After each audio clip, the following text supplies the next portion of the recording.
Leontina Vukomanović se nepune 3 decenije bavi muzikom. Objavila je 4 albuma pop muzike i 3 za decu. Kompozitor je tekstopisac, dirigent i osnivač dečjeg hora Čarolija i istoimenog muzičkog festivala za najmlađe. Nagrađivana je na mnogobrojnim festivalima, veliki uspeh postiže 2004. godine singlom za Željka Joksimovića Leđa o leđa i pesmom Lane moje, kojom je on osvojio 2. mesto na pesmi Eurovizije. Rad sa decom za nju, kaže, ima poseban značaj, a koncerti u bioskopu Kruševac su kao i u drugim gradovima bili interaktivni, jer su i najmlađi mogli da učestvuju.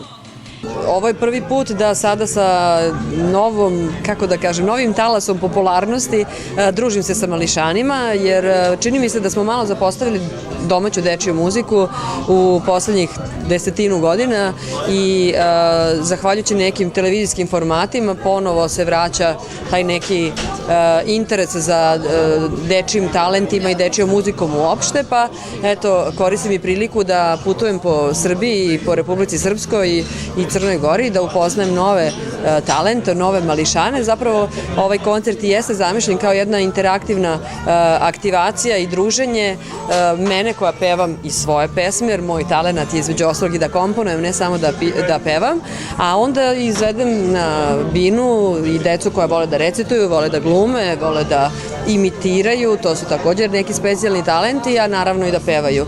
I u tom zajedničkom druženju i zajedničkom pevanju nastane naša Čarolija i ovdje u Kruševcu će biti tako. Nije tačno sve što lepo zvuči, naziv je njene prve knjige poezije sa horom Čarolija, ima mnogo nastupa tokom godine, a očekuju ih i novogodišnji koncerti koji počinju 20. decembra. Ja sam radila jedan interesantan projekat, u stvari prave udžbenike za nastavu muzičke kulture u osnovnim školama sa izdavačkom kućom Klet i sa mojom koleginicom još iz davnih dana, iz fakultetskih dana, Gabrielom Grujić, koja je i autor tih udžbenika, i na tim od 1. do 4. osnovne udžbenicima našlo se nekolicina mojih kompozicija koje sada planiram da objavim kao zaseban album, koje su prilagođene školskom uzrastu dece. Tu ću deci ponuditi i matrice, tako da će oni moći to da pevaju i na školskim priredbama i kod kuće, i mislim da ćemo, da se tek započinjemo zapravo druženje na onaj pravi način, jer kad vam pesme uđu u škole ili u vrtiće, to u stvari oživljava pesmu i pravi je nekakvim hitom za decu. Leontina kaže da je 2017. godina bila za nju uspešna, puna obaveza, ali naporna.